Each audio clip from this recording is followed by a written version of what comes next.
आप जो प्रार्थना कर रहे हैं वो आप और आपके प्राणनाथ के ही बीच में होनी चाहिए। ऐसा अवसर नहीं तो मौन प्रार्थना कीजिए, कोई जान ना पाए। ढक लीजिए ऐसे, चाहे घर में ही हो, आंसू बह रहे हैं और हृदय से पुकार रहे हैं प्रभु को। मेरी सामर्थ्य नहीं कि मैं ऐसी साधना की चढ़ाई पर चढ़ सकूं, और प्रभु आपके लिए दुर्लभ कुछ नहीं है। पंगुम लंघयते गिरिम, लंगड़ा भी सुमेर पर्वत को पार कर जाए। नाथ आपकी अपार सामर्थ्य है, आप हम पर कृपा करो।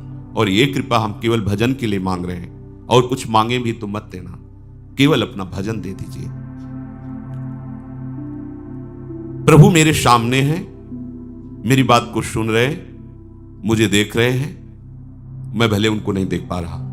कैसे प्रार्थना करनी है? प्रभु मेरे सामने हैं, मेरी प्रत्येक बात सुन रहे हैं, मुझे देख रहे हैं, मैं मलिनता के कारण भले उनको नहीं देख पा रहा हूं। सत्य सिद्धांत है, प्रभु तुम्हारे सामने है, तुम्हारी बात सुन रहे हैं, इसमें संशय मत करना। क्योंकि हर समय हर जगह कण कण में प्रभु विराजमान तो मेरे सामने वो हैं, मेरी बात वो सुन रहे हैं। जब आपकी भावना पवित्र और दृढ़ होगी तो आपको दिखाई देने लगेगा कि वो सामने है। आप जिस रूप की भावना करेंगे उसी रूप में वो आपके सामने प्रकट हो जाएंगे। जैसे जैसे प्रेम की वृद्धि होगी वैसे वैसे प्रभु का हर समय आपको दर्शन होगा। ये वो मार्ग नहीं कि प्रभु आए कभी एक बार दर्शन देके चले गए, नहीं नहीं, ऐसा नहीं। प्रति क्षण छिन छिन बिहरत संग, हर समय उपासक के साथ रहते हैं प्रभु। पर उपासना नियत समय, जितने समय में जितनी जो आपकी गुरु प्रणाली है, गुरु ने नियम, उसमें कभी बाधा नहीं होनी चाहिए, प्रमाद स्थिति नहीं होनी चाहिए। प्रमाद स्थिति बहुत घातक है। रोज तो जाते हैं, आज रहने दो, क्या 2 बजे से उठना, नहीं नहीं। जब तक शरीर में प्राण है, चेतना है और हम चल सकते हैं, तब तक ऐसा नहीं होने देंगे। शरीर को आप पहुंचाएंगे। अगर आप कष्टों से लड़ना नहीं सीखेंगे तो आप ऐसी महामहिम स्थिति को कैसे प्राप्त कर पाएंगे? आपको बहादुर बनना है, प्रभु के सामने दैन्य रहना है, साधन का अहंकार नहीं करना, पर किसी भी दुख के सामने सर नहीं झुकाना है। ध्यान दीजिएगा, हम दुखों में आंसू नहीं बहा सकते, हम दुखों में घुटने टेक नहीं सकते। किसी भी परिस्थिति के हम गुलाम नहीं हैं, हम प्रभु के दास हैं। कच्चा साधक क्या होता है? प्रभु के लिए एक भी आंसू नहीं आते, अपने थोड़े दुख में फूट फूट कर रोता है। थोड़ी सी व्यवस्था भंग हुई, आंसुओं की धार लग गई, थोड़ी सी प्रतिकूलता हुई, छूट गया नियम, छूट गई उपासना। ऐसे कच्चे घड़ों में प्रेमामृत रस नहीं रखा जाता है। रस रखने वाला बहुत प्रवीण है, वो पहले देख लेता है बजा के कि घड़ा कहीं फूटा तो नहीं है, कच्चा तो नहीं है।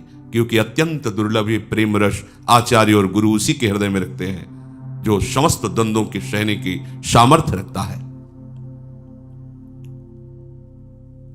24 घंटे में जब आप शयन के लिए जाएं तो आप उस समय अपने पूरी जागृत अवस्था की एक एक वृत्ति का चिंतन करें।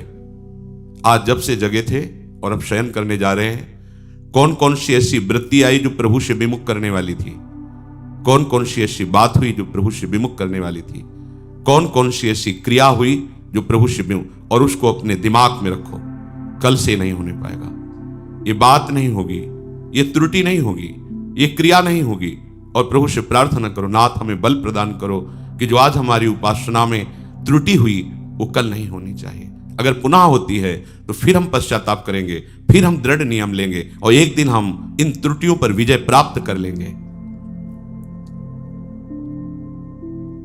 दीन बंधु करुणा वरुणालय प्रभु आपके सहयोग में हैं। जो साधक आत्मनिरीक्षण नहीं करता है वो परमार्थ में आगे नहीं बढ़ पाता। आत्मनिरीक्षण, अपने को देखना, अपनी जांच करना। आप स्वयं अपने न्यायाधीश बनिए और अपनी साधना को जांचिए, अपनी उपासना को जांचिए। हमारा कितना भाव गुरु अनुशासन में है और कितना मनमानी है, उसका विभाग कीजिए। मनमानी में कितना हमारा अशुभ है, कितना शुभ है, उसका विभाग कीजिए। उस अशुभ में हम कितना किसमें तल्लीन हैं और फिर उस पर शासन कीजिए। अपने आप को देखते रहना ये उपासना का विशेष अंग है। हमसे क्या त्रुटि हो रही है? हम कहीं प्रमाद में तो नहीं है? यह विषयी पुरुष का लक्षण है। कौन क्या कर रहा है, कहां जा रहा है, यह उपासक का कार्य नहीं है। जो दूसरों को देखते रहते हैं वो उपासक नहीं है, वो विषयी पुरुष है। या जो महापुरुष जगत को नामामृत उपदेशामृत से परम कल्याण की तरफ ले जा रहे हैं, वो देख सकते हैं। अपने को चाहिए कि अपने को देखना है कि हम कहां कहां फंस रहे हैं, कहां कहां आज्ञा उल्लंघन कर रहे हैं, कौन सी बात मन की मान रहे हैं, कौन सी बात गुरु की मान रहे हैं, शास्त्र की मान रहे हैं। साधक को तो अपने निरीक्षण से ही फुर्सत नहीं मिलती। वो दूसरे के विषय में क्या देखेगा, क्या बोलेगा। और जो दूसरे के विषय में देखता है, बोलता है, वो गिर जाता है, परमार्थ के लायक नहीं रहता। ध्यान देना है। जो दूसरे के विषय को देखता रहता है और बोलता रहता है, वो गिर जाता है, अर्थात वो परमार्थ का साधक नहीं होता। आपको देखना है आप कहीं रुक तो नहीं गए, आपकी कहीं विपरीत दिशा तो नहीं हो गई है। ऐसा तो नहीं है कि आप बाहर से वेशधारी हो, बाहर से आप परम पवित्र देश में रह रहे हो और अंतर से विषय चिंतन कर रहे हो, अंतर से विषयी वस्तु व्यक्ति स्थान का संग कर रहे हो, तो मान लीजिए आप भ्रष्ट हो रहे हैं, आपका मार्ग ठीक नहीं है, आप उपासक नहीं हैं।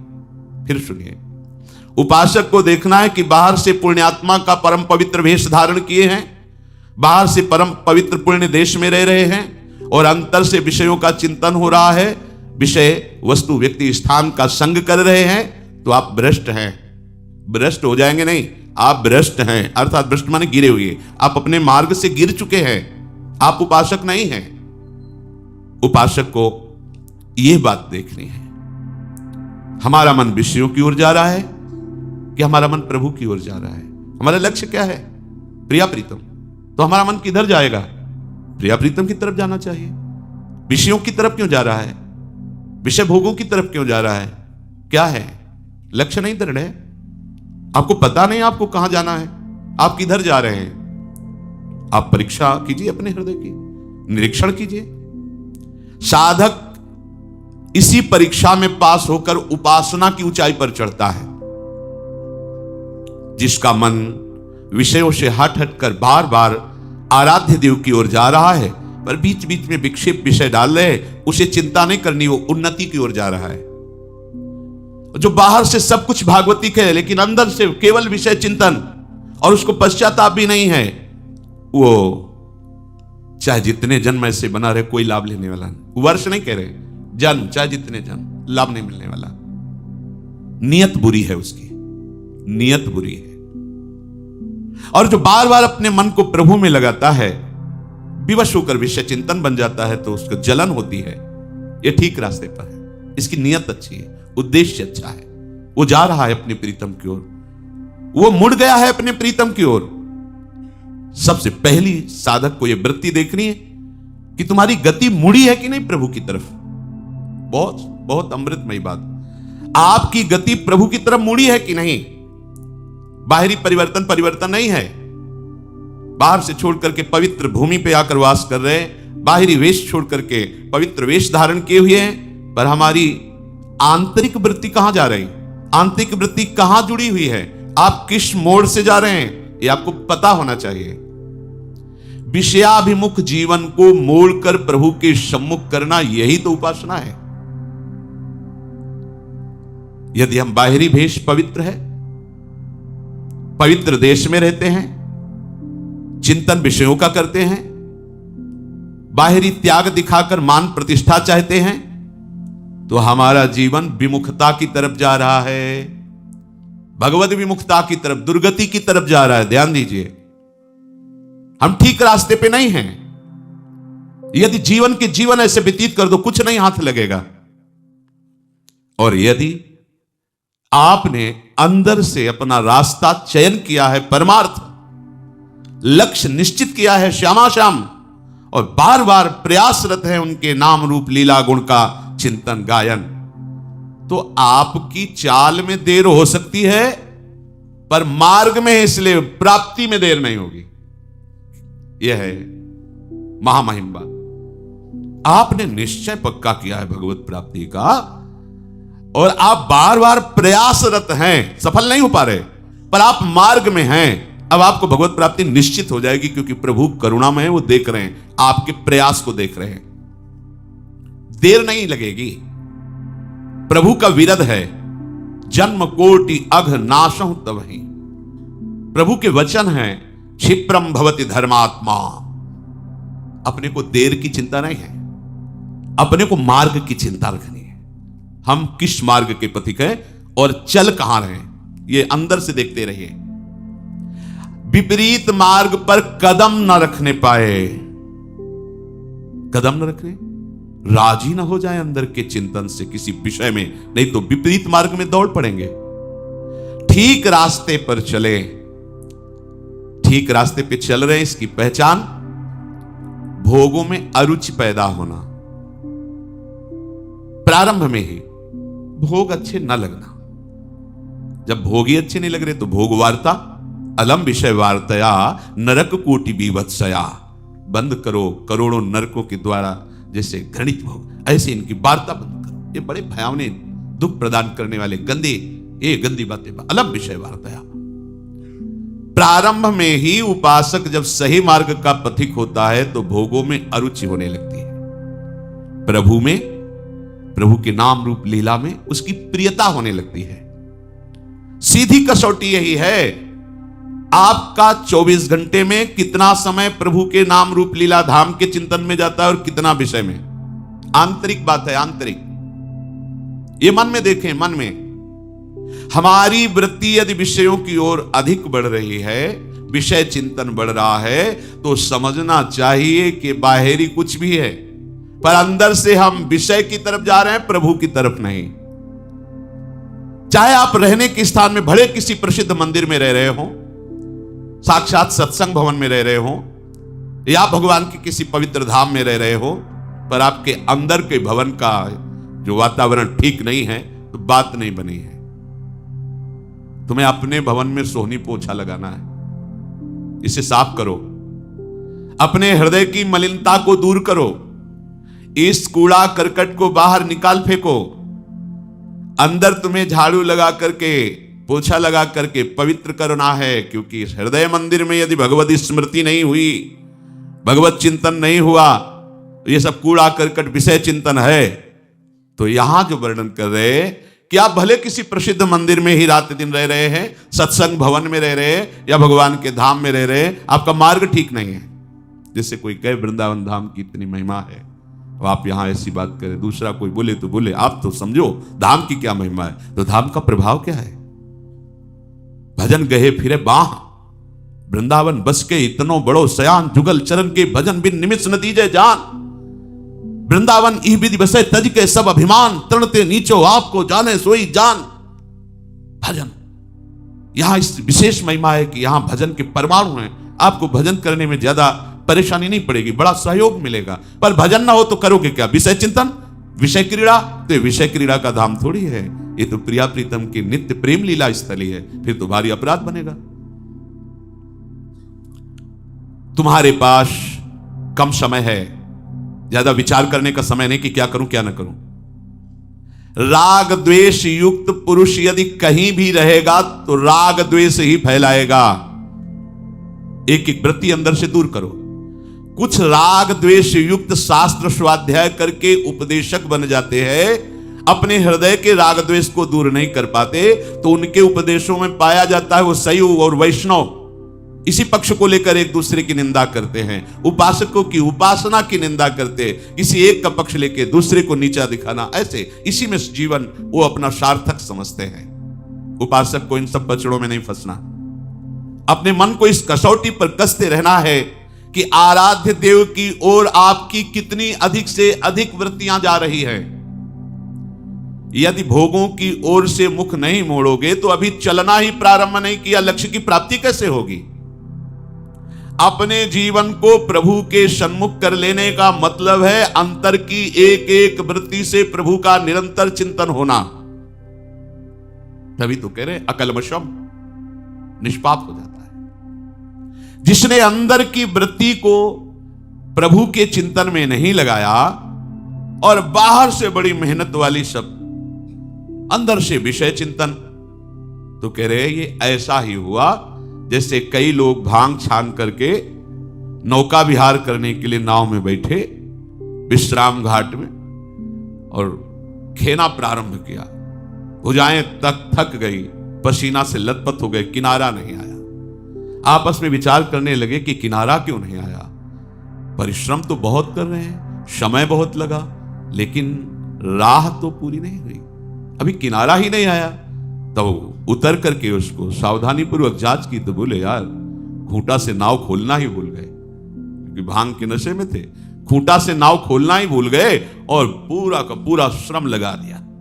बस ऐसी ही कुछ हमारी दशा हो जाती है जब हम अहमता ममता शरीर में लेकर, शरीर संबंधियों में लेकर, भोगों में लेकर के इस मार्ग पर चलते हैं। बहुत दौड़ लगाई और कितने 50 वर्ष, लेकिन हो कहां?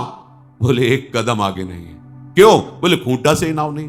एक अहमता ममता ये जग में है दुखदाई, ये जब श्री जी की ओर लगे तो होत परम सुखदाई। तात मात सुत दार देह में मति अर्जय मति मंदा, हित किशोर को है चकोर तू लख वृंदावन चंदा। खूंटे से नाव ही नहीं खुली और वह 50 वर्ष की साधना, हाँ माना वो उसकी बाद में थक गई, खेते खेते पसीना आ गया, लेकिन एक कदम भी आगे नहीं बढ़े। क्यों? अहमता ममता का परिवर्तन नहीं किया। सुख का केंद्र संसार ही माना, भले साधन परमार्थिक दिखाई दे रहा है, लेकिन साध्य विषय चिंतन है, विषय भोग है, संसार है। एक कदम भी आप नहीं चले परमार्थ पे, चाहे जितना समय व्यतीत कर दिए हो। इसलिए यहां अवस्था को नमस्कार नहीं किया जाता, यहां स्थिति को नमस्कार किया जाता है। 16 वर्ष की अवस्था है और हजारों वर्ष की अवस्था वाले महात्मा खड़े होकर नमस्कार करते हैं भगवान सुखदेव जी को। स्थिति गुरुदेव नारद जी अपने शिष्य 5 वर्ष के भक्त प्रहलाद जी की यश का गान कर रहे हैं, ध्रुव जी के यश का गान कर रहे हैं। अवस्था 5 वर्ष की, स्थिति महापुरुषों की, तो नारद जी गुरुदेव अपने शिष्य के यश का गान कर रहे हैं। अपना अधिकार, अपनी रुचि, अपने आराध्य देव में, विषयों में अधिकार नहीं, विषयों में रुचि नहीं। चाहे योग मार्ग के पथिक हो, भक्ति मार्ग के, ज्ञान मार्ग के, किसी भी मार्ग के हो, रास्ते अनेक हैं, पर वस्तु जो मिलनी वो तो एक ही है ना। अभी तक तुम ये तय नहीं कर पाए हो कि तुम्हें जाना कहां है। चल रहे हो, ये कहां जा रहे हो पता नहीं, वो हालत हमारी है। चल रहे हैं, भगवत मार्ग के पथिक दिखाई दे रहे हैं बाहर से, अंदर से विषयों का चिंतन, मान प्रतिष्ठा का, राग द्वेष का, छोटी छोटी अनुकूल प्रतिकूल परिस्थितियों में है छड़े रुष्टा, छड़े तुष्टा, रुष्टा तुष्टा, छड़े छड़े। कहां के पथिक हो? परमार्थ के, परमार्थ के। भूल कर रहे हो, खड़े रहोगे एक कदम आगे नहीं बढ़ पाओगे। आरंभ में साधक को 2 बातें देखनी ही होंगी। पहली बात, हमारा रास्ता ठीक है कि नहीं। तो रास्ता कौन? जो आचार्य, गुरुदेव और शास्त्र तीनों से मिलता है, उसमें संशय करने की जरूरत नहीं होती। आचार्य भगवान का स्वरूप, गुरुदेव भगवान का स्वरूप, शास्त्र भगवान का स्वरूप, तीनों की बात मिलनी चाहिए। आचार्य, गुरुदेव, भगवान जहां जहां उपदेश किए सबका सार है निरंतर भगवदाकार वृत्ति, प्रिया प्रीतम के चिंतन में। वो कोई भी नाम रूप की आराधना कर रहा उपासक, अपने आराध्य देव की तन्मयता ही सब शास्त्रों का सार है। निरंतर उन्हीं के चिंतन में लगे रहना, ये स्थिति चाहे ज्ञान मार्ग की, चाहे योग मार्ग की, चाहे भक्ति मार्ग। योग मार्ग में चित्त वृत्ति का निरोध करके परमात्मा में लगाना, ज्ञान मार्ग में चित्त वृत्ति को रोक करके अपने स्वरूप में स्थित हो जाना, भक्ति मार्ग में चित्त एक एक वृत्ति को कृष्णाकार कर देना, भगवदाकार मुरारि पादार्पित चित्त वृत्ति। बात एक ही है। पहला देखना है कि हमारा रास्ता ठीक है कि नहीं।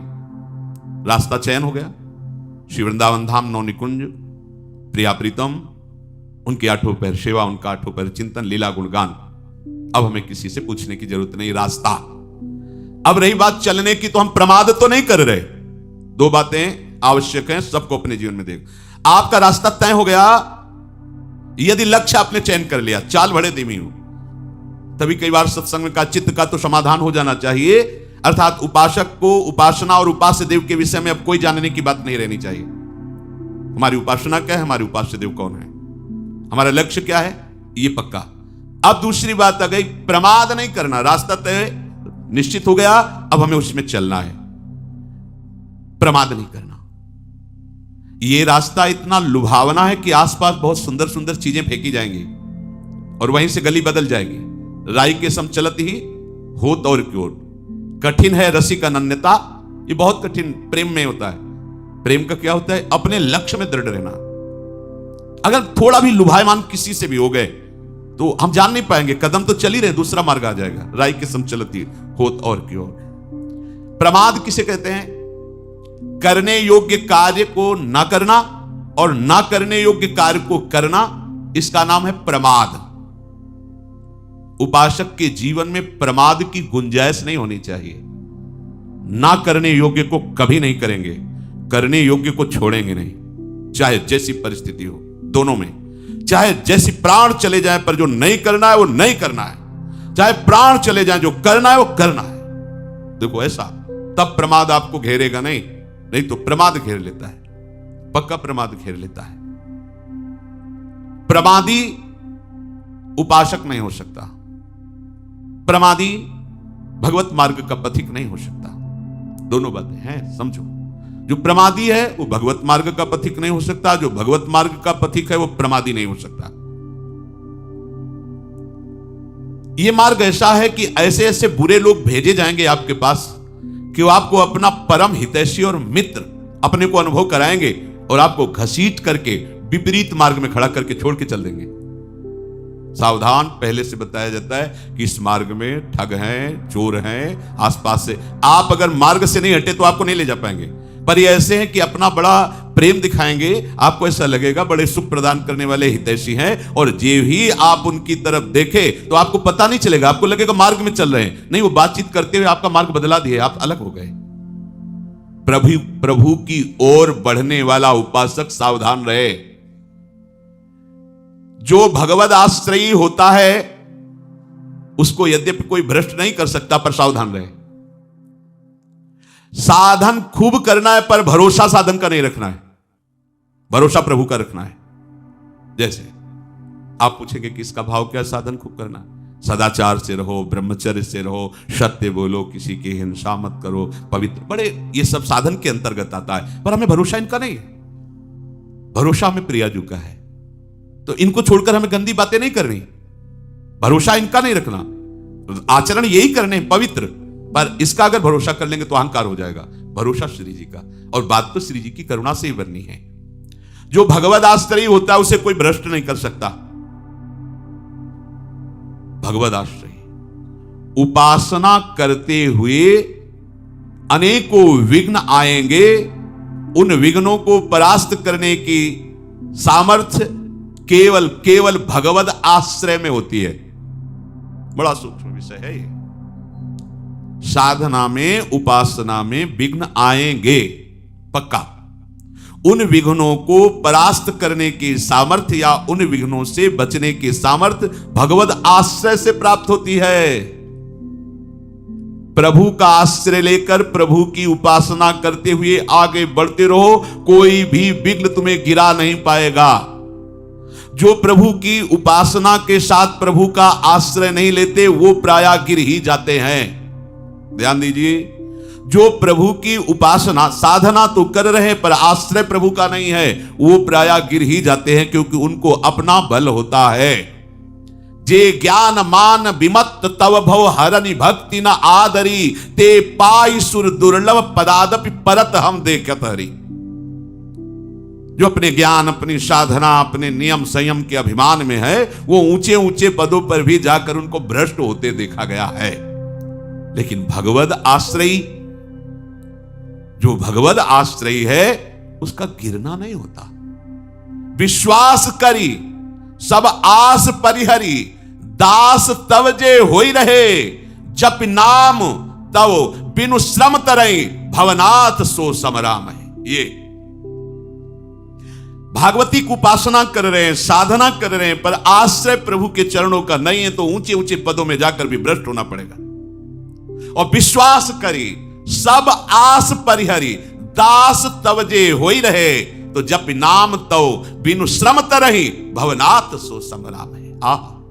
हे नाथ, जो विश्वास करके अन्य समस्त भरोसा आश्रयों का, आशाओं का त्याग करके केवल आपके दास हो गए, वो आपका नाम जप कर अनायास सहज में भवसागर से पार हो गए। साधनों से भी गिराया जा सकता है, पर भगवत आश्रयी को नहीं। महापुरुषों ने कैसे सूक्ष्म सूक्ष्म बातें आंतरिक साधना की निकाली हैं कि आप कहीं गिर नहीं सकते। साधन से गिराया जा सकता है, पर भगवत आश्रयी को नहीं। उपासकों के लिए बहुत सी बातें हैं। अपने आप को देखते रहना है। हमें बाहर देखने की फुर्सत नहीं होनी चाहिए, अपने भीतर देखना है। आप जब से उपासना में लगे हो तो दोष बढ़ रहे हैं या घट रहे हैं, भगवत भजन बढ़ रहा है या नहीं, हर समय सावधान। आप अच्छे से समझ लो, आपका जीवन इस सूत्र पे आधारित होना चाहिए। तदर्पिता अखिलाचारिता तद स्मरणेन परम व्याकुलते। एक एक आचरण आपके भगवान को समर्पित होने चाहिए, प्रभु को, और कोई भी क्षण स्मरण नहीं छूटना चाहिए। स्मरण छूटने पर व्याकुलता हो, आप स्मरण नहीं कर रहे तो व्याकुलता क्या होगी? बहुत कष्ट होता है कि कितनी कृपा लाडली जी ने की, धाम दिया, वैराग्य का मार्ग दिया, केवल भजन आपका कार्य है, फिर भी आप भजन नहीं कर रहे हैं। केवल भजन आपका कार्य, कुछ कार्य नहीं, कोई जिम्मेवारी नहीं, कोई ऋण नहीं आपके ऊपर, आप फिर भी भजन नहीं, प्रमाद स्थिति। राधे राधे प्रिय भक्तों, सत्यवाणी ऑफिशियल चैनल में आप सभी का स्वागत है। हमारे चैनल से जुड़े सत्य वचन सुनने के लिए और आप कमेंट सेक्शन में राधे राधे, जय श्री राम, हरे कृष्णा, ओम नमः शिवाय जो आपको प्रिय नाम लगे आप जरूर लिखें। धन्यवाद।